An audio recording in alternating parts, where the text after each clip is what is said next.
Hey, peace, world. Thanks for pressing play on another Pay Me No Mind sports and entertainment video. I'm the man here that makes it all work, Wood. Please check me out on BiteDownBoxing.com, RoundByRoundBoxing.com, as well as WomenOfBoxing.com. What other housekeeping stuff? Fight at the end of this week down in Cincinnati, Ohio, I believe, Friday night. I have some more information later in the week. I talked to one of the people involved. I guess it's Bulls Battle Entertainment, I believe, is the outfit. And the featured fighter, the main event, I believe, is Quayshawn Toller, who might be a welterweight. I think it's welterweight. Very exciting puncher. Very action-packed fighter, but very young. He went out to Milwaukee, I want to say a month and a half ago, 2 months ago, with trainer Mike Stafford of Rashid Warren and Adrian Broner fame. Went out there and won some title, some regional title and whatnot, after being inactive for a while, I believe. So also Wyatt Promotions out of Cincinnati is kind of regrouping and doing a rebrand. Looks like they'll be getting back to action, I want to say September or something. So, what else? And that's kind of family, so I'll keep in touch with them.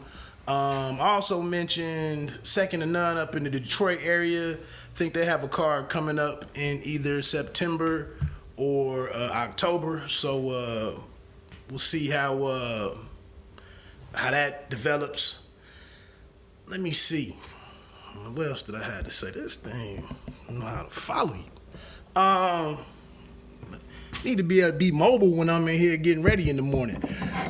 So one thing today, entertainment-wise, two entertainment quick things. A show called Absentia on Amazon Prime. A little murder mystery, FBI agent abduction, lots of plot twists and turns and everything.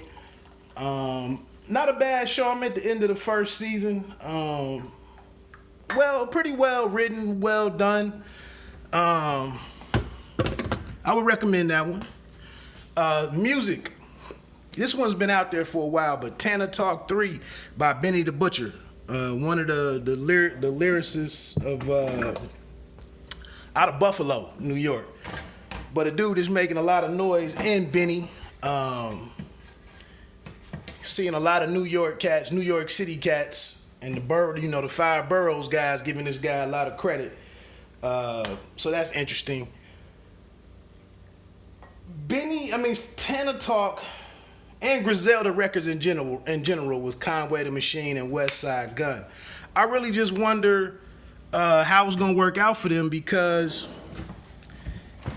these dudes are so serious. It's so much street content, so many street jams and lyrics and strong things, violence, drug selling, etc., etc. Like, can you even sell records like that right now? Can you even sell records doing it that way right now? Has the game changed so much where we got guys with the thoughtful raps or the a new variation of being conscious, but you got all the emotional stuff going on, dudes who can get into different emotional voices on records, with Kendrick, J. Cole,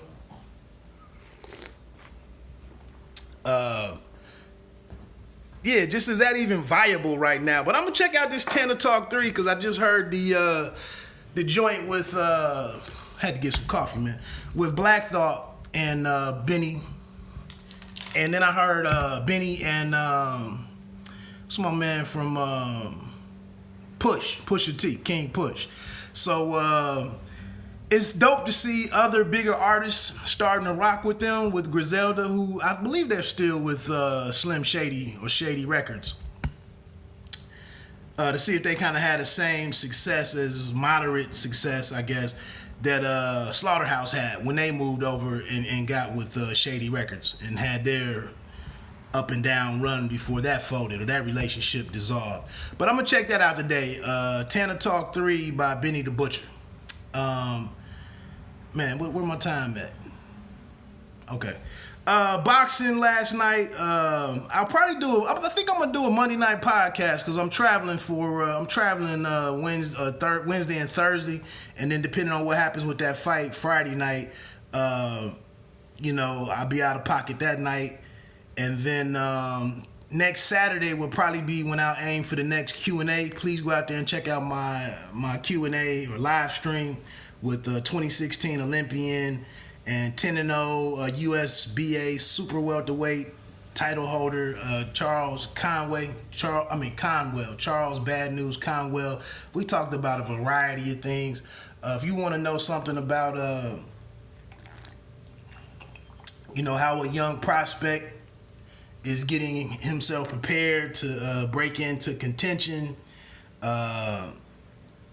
who he sparred with, amateur experience, Olympic experience, the importance of that to him, Toledo, all the different title holders popping up out of Toledo, who his favorite fighter is, who's influenced him the most, etc., etc., etc.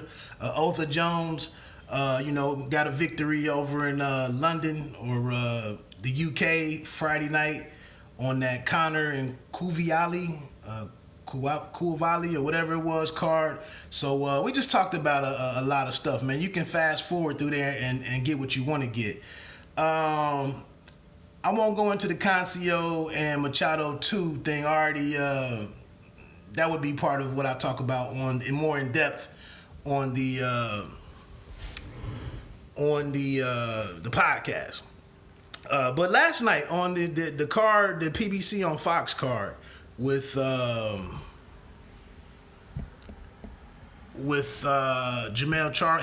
main event Charlo against Jorge Cota. I said if that would have went past the 5th round, I would have been looking at Lions only, like wondering what the hell is really going on. But it was a late switch to a southpaw, a dude who can punch a little bit in Jorge Cota, but a guy that's very limited and very stationary. I think static is the word. So I was getting a little concerned that it was taking Jamel some time to figure the guy out and how to attack him and how to exploit his weaknesses. But you see there in the 3rd round, Cota's a guy, his feet are planted on the ground most of the time, and not a lot of reaction between his whether his head movement or hand movement on defense. Not a big reflex, not a twitchy guy whatsoever. So getting in and inside the range and mixing it up, with a flurry, catching the guy with something was going to be an opportunity. And that's what he finally closed the gap on him quickly, got inside, and found a clearing for a right hand that floored Cota. I was very surprised that the guy even got up, to be honest with you. And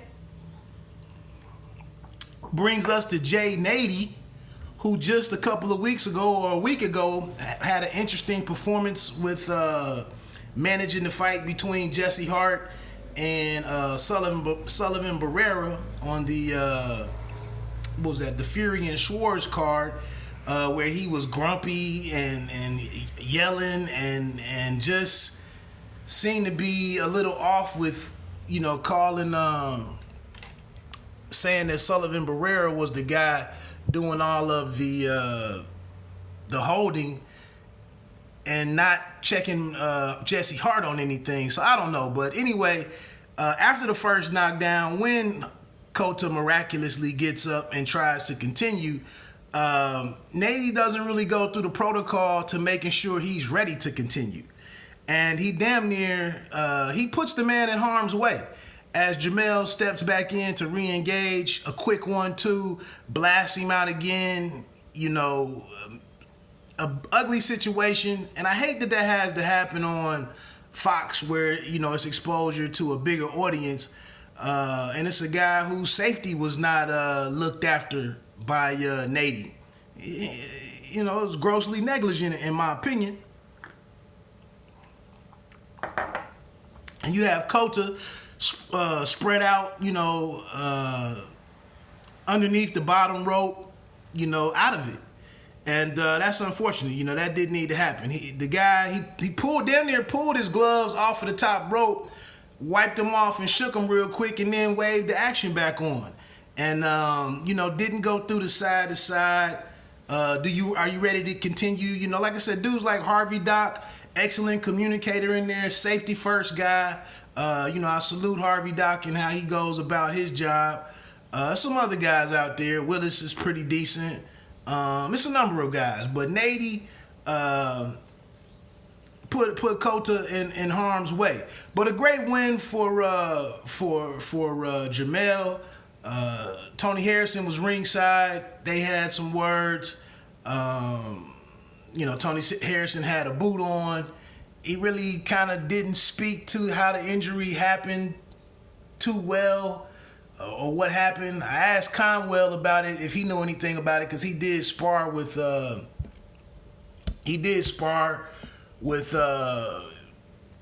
Harrison going into the first fight. He wasn't aware of anything. So anyway, good showing though. Of course, it's going to raise the interest in the fight once it does get made.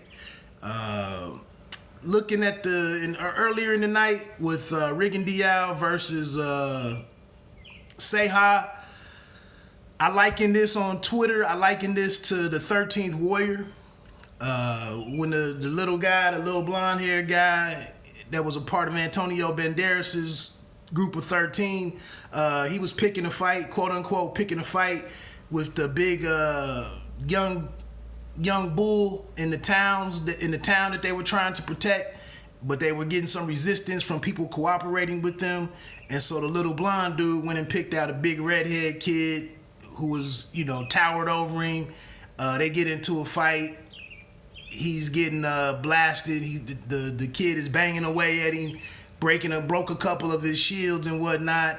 And then Antonio Banderas runs over to his buddy to say, "Hey, you want me to stop this, or we need to stop this?" And the dude is like, "Just wait a minute. I know what I'm doing." And then he goes right over there and blasts the dude and kills him, and said, it's basically to tell the people, the other men in the village, listen to what the hell we're telling you to do and don't waste our time. And that was kind of here, with it was very strange that Rigan Diao, well known for his defensive ability or prowess, and for him to be sitting here, getting lit up and completely outlanded, seriously by Seha. And then there in the 8th round, I want to say, in the 8th round, a beautiful left hand. I didn't even think Rigan Diao was going to have that type of power for a one-shot knockout. I mean, the way that he was getting, the gap was expanding in between, landed punches and whatnot.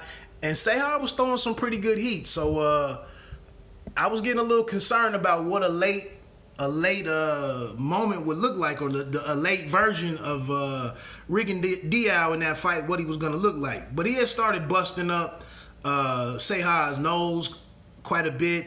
But like I said, when he threw that left hand, well-timed, well-placed, it was over. Again, we have a questionable referee situation to where Seha gets up. He gathered himself before he got up. He did get up a little quick, but he gathered himself, stood up, gathered himself again. He said he acknowledged some things to the referee, and then he took the steps forward. He was ready to go, and then the ref just waves it off. Did he know that so much for the instant replay didn't help this guy, couldn't help him out at all in that situation?